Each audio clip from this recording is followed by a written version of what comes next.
Olá, vamos ao nosso Evangelho de hoje, que é sexta-feira, 20 de fevereiro. Vamos começar com uma prece, elevando o nosso pensamento ao alto, a Deus, o nosso Pai de amor, de justiça, misericórdia, e agradecer pela vida, agradecer por mais este dia que se inicia na nossa jornada terrena. Elevar o nosso pensamento a Jesus, o nosso mestre, o nosso companheiro, o nosso modelo, o nosso guia. E pedir pelo dia que se inicia, por esta jornada, que possamos, nos nossos trabalhos, nos nossos lares, com a nossa família, com os nossos amigos, sermos instrumentos do bem, do bom, desenvolvendo nossas tarefas com serenidade, com comprometimento, com responsabilidade por nós e por todos que estão conosco. Pedimos aos espíritos amigos, o nosso anjo guardião, espíritos protetores, que estejam conosco, a nos inspirar, a nos auxiliar.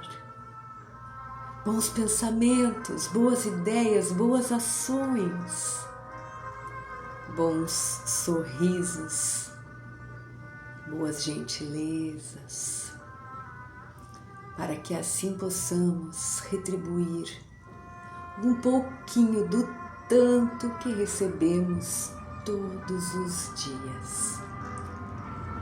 E se porventura ficar difícil, se estiver difícil, pedimos, Pai, que nos auxilie a fortalecer a nossa força e a nossa fé de que tudo passa. Fiquem conosco, espíritos amigos, hoje e para todo sempre. Que assim seja. Então vamos lá ao nosso Evangelho segundo o Espiritismo. Vou baixar um pouquinho a nossa Ave Maria. Vamos ver um estudo breve, uma reflexão para hoje. Vamos ver o que nos vem. Vamos lá.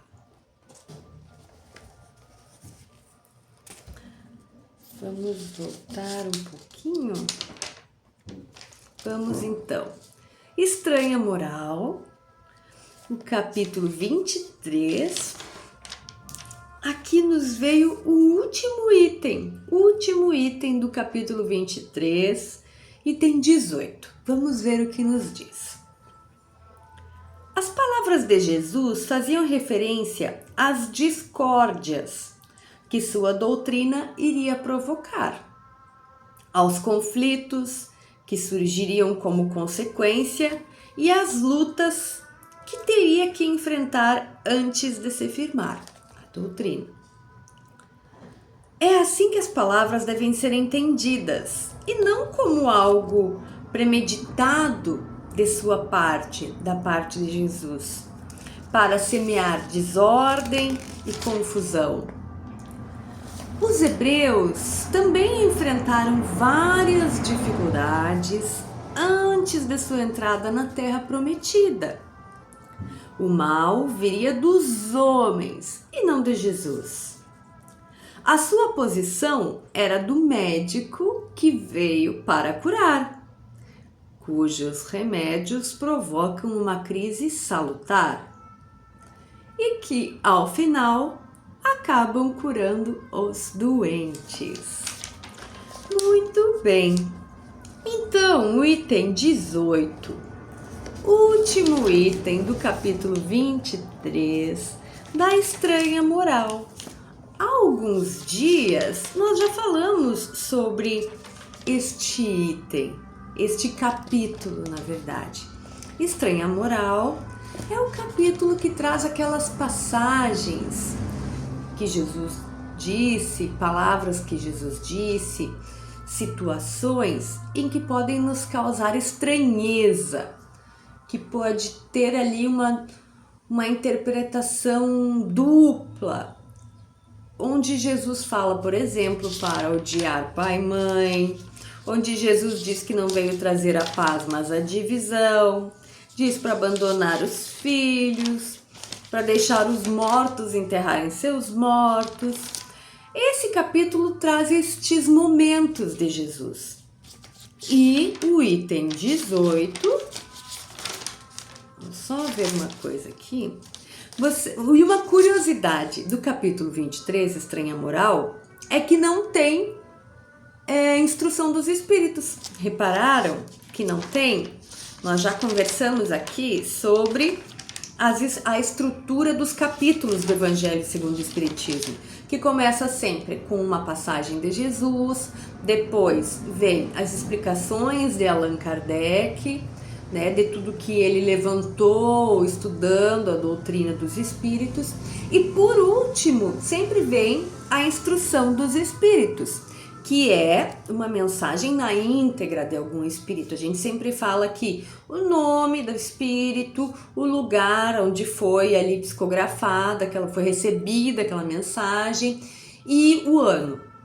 Este capítulo não tem a instrução dos espíritos, então ele começa ali com algumas palavras de Jesus e já as explicações de Kardec. Essa é uma curiosidade a respeito do capítulo 23, Estranha Moral.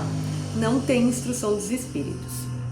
O que isso quer dizer? Nada, só que Kardec não julgou necessário, né, que tivesse instrução dos espíritos. Então, no item 18, o que vem nos dizer? Que as palavras de Jesus falavam muito mais a respeito de tudo que se iria enfrentar, né? As discórdias, como diz aqui, as discórdias que a sua doutrina iria provocar, né? E por alguns momentos Jesus até usava estes recursos para causar mesmo essa sensação, estranha, dessa estranha moral, para que a gente ficasse, opa, né? Como assim? Esse recurso é usado até hoje, quando nós vamos ver um vídeo, às vezes no YouTube, tem um título estranho, o que quer dizer? Daí que a gente vai olhar. É um recurso. Jesus usou destes recursos. E eles por quê? Porque Jesus sabia das dificuldades que a sua doutrina iria enfrentar, as suas palavras, o seu ensinamento. Então Jesus usou de diversos recursos e essa estranha moral foi uma delas. Então, aqui diz, é assim que essas palavras devem ser entendidas, e não como algo assim premeditado para causar, só para fazer, né, uma discórdia porque sim. Não, a intenção de Jesus era e é ensinar, causar em nós uma mudança, mesmo que para causar essa mudança, alguns métodos precisem ser usados. Nós mesmos sabemos que não aprendemos só pelo amor. A dor é um recurso também utilizado pelo Pai. Quando nós não conseguimos pelo amor chegar ao nosso desenvolvimento ou buscar o nosso desenvolvimento, muitas vezes a dor também é algo utilizado, né? Então Jesus não fez isso só para causar desordem, bagunça e confusão, só para ver o circo pegar fogo, como diz o dito popular. Não, a intenção era educar e ensinar. E aqui fala, Jesus sabia então das dificuldades, assim como os hebreus enfrentaram as dificuldades antes de entrar na Terra Prometida, não é mesmo? Foram escravos, tiveram que passar ali 40 anos no deserto, se preparando, né? Com o tempo nós vamos entendendo que estas passagens bíblicas, toda a história, nada mais conta do que o desenvolvimento, né? Do progresso, fala do progresso do espírito, desde o início até o fim. E os 40 anos no deserto é a preparação deste povo para uma fase melhor, assim como pode ser uma metáfora da preparação do espírito para uma nova fase da sua existência. Muito bem, então que a gente fique... essa última frase é muito linda. O mal, portanto, não veio de Jesus quando disse... Não viria de Jesus porque disse essas palavras de estranha moral, e sim dos homens. A posição de Jesus era de um médico de almas. Não um médico que veio fazer curas milagrosas, né? O cego, o coxo, não. Médico das almas. E ainda é, até hoje, e será sempre o nosso médico. Ele é o nosso governador, o nosso guia. Então, Jesus, médico. O que faz um médico? Dá remédios amargos. Antes da cura vem a dor. Então, é disso que se trata.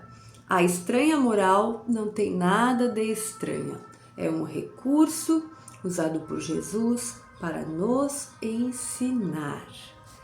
Muito bem, muito bonito.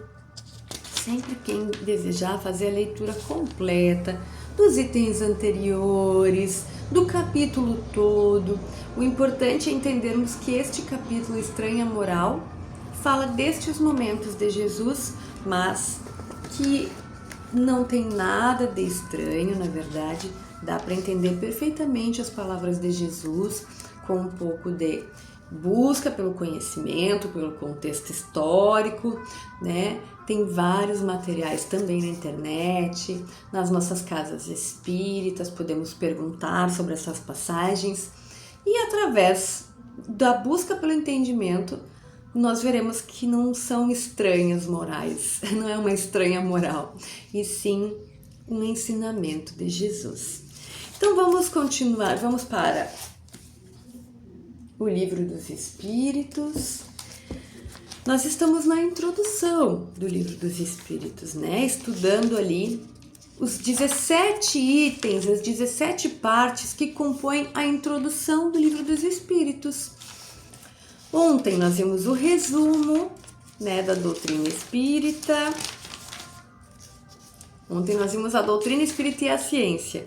E hoje nós vamos ver o item 8, que fala sobre a seriedade da doutrina e a perseverança necessária. Agora há pouco nós ainda estávamos falando sobre buscar o conhecimento. E aqui Kardec vai falar um pouco sobre isso. A doutrina espírita, ela requer seriedade. Todo conhecimento, a verdade é essa, que tudo que nós quisermos conhecer em profundidade requer seriedade da nossa parte.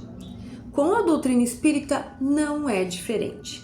Se nós quisermos realmente entender e seguir, primeiro entender para depois seguir, porque em nenhum momento nós podemos seguir algo que não conhecemos e não entendemos. Senão nós vamos virar o quê? Fanáticos religiosos, fanáticos pela ciência, fanáticos pela filosofia, e existem em todas as áreas. Então, primeiro conhecer para depois seguir. Kardec fala aqui, requer seriedade. Nós precisamos estudar. Se fosse possível explicar a doutrina espírita em 2 minutos, Kardec não precisaria ter ficado todos aqueles anos escrevendo diversas obras, que não são só as 5, tem todas as revistas espíritas, outras obras de Kardec. Portanto, se nós quisermos mesmo dizer que somos espíritas, que estudamos a doutrina, nós precisamos adotar uma postura séria. E é isso que Kardec vai dizer aqui. Que quem quer dizer que conhece a doutrina precisa fazer um estudo sério e perseverar. O que é isso? Continuidade. Depois que começa a estudar a doutrina, não se para mais. Aqui ele chama atenção para alguns pontos, como por exemplo, a crítica, né? Vamos levar em consideração uma coisa muito importante. Crítica é diferente de desfazer de um conhecimento. Vamos colocar dessa forma bem simples. Uma crítica pode ser construtiva. Mas mesmo para fazermos uma crítica, seja negativa, seja positiva, nós precisamos conhecer com muita profundidade um tema. A não ser que a gente deixe claro, vou dar a minha opinião a respeito, mas já digo que não conheço muito. Olha a diferença. Nós dizemos, não, isso não presta, isso não serve. Vamos ter bem claro na nossa mente para que nós não façamos mais isso e que também para que nós saibamos fazer eleições, né? Saibamos o que escutar e o que levar a sério. Toda vez que alguém fizer uma crítica negativa, com raiva ou com palavras baixas, essa pessoa não conhece o que está falando. Ela não parou o tempo suficiente para conhecer aquele assunto. Porque a pessoa que conhece um assunto com profundidade saberá, mesmo que extremamente contra, saberá dar uma opinião séria. Pessoas sérias dão opiniões sérias. Pessoas superficiais dão opiniões superficiais. Isso não é só na doutrina, isso é em todo lugar, em todo assunto. Portanto, se alguém criticar algo combatendo, essa pessoa com certeza não conhece o que está falando, portanto, não deve merecer o nosso tempo, não deve ser levada em consideração. Isso Kardec fala muito aqui. Para quê? Para que a gente não faça com os outros e que não permitamos que façamos conosco. Eu sou uma estudante da doutrina, sei bem o que estou fazendo, sei o que quero, não preciso me ofender com quem vier me ofender. É isso que Kardec fala. A seriedade da doutrina está baseada nisso e que eu me atenha, que eu gaste o meu tempo perseverando no estudo necessário, né? Contínuo para o resto da vida. Ele fala aqui também que quando nos comprometemos com seriedade com a doutrina, os espíritos bons vêm no nosso auxílio. E um exemplo muito legal é o seguinte: um professor numa classe, se ele sente que os alunos estão comprometidos, que realmente querem aprender, um bom professor fica. Agora, diante de uma turma que está muito preocupada em só causar debates, em alterar a voz, em combater uns com os outros, provar que uma opinião é mais importante que a outra, provar que um tem razão que o outro não tem, um professor sério ficará assistindo isso? Não. Assim acontece com os espíritos de luz, mesmo dentro de um centro espírita. Se nós formos para o grupo de estudo ficar debatendo, divagando, eles vão ficar lá assistindo? Eles não têm tempo para isso. E não é nem mérito, né? Não é uma questão de lógica. Não acontece nem conosco que estamos encarnados, nem no plano espiritual. Nós temos a assistência merecida. Portanto, se nós gastarmos o nosso tempo com debates fúteis e inúteis a respeito da doutrina espírita, virão espíritos deste nível estar conosco nas nossas reflexões. Então Kardec o tempo todo nos diz que a escolha é nossa. Então vamos escolher bem, não é mesmo? Leiam todo o item, vamos ler todo o item, a seriedade da doutrina e a perseverança necessária. Item 8 da introdução do Livro dos Espíritos. Me estendi, mas é que esse assunto é tão importante que a gente precisa demandar um pouquinho mais de atenção nele, não é mesmo? Então vamos fechar os nossos olhos e agradecer. Agradecer ao Pai a oportunidade bendita e pedir a inspiração para enxergarmos o bom caminho, com olhos de ver, com ouvidos de ouvir os bons espíritos, os bons ensinamentos, para que não nos percamos no caminho, para que não sejamos enganados com as vaidades e os orgulhos, e que sim possamos usar o nosso tempo bendito desta reencarnação para nos desenvolvermos e fazer o bem. Fiquem conosco, espíritos amigos, hoje e para todos sempre. Que assim seja. Tchau, tchau.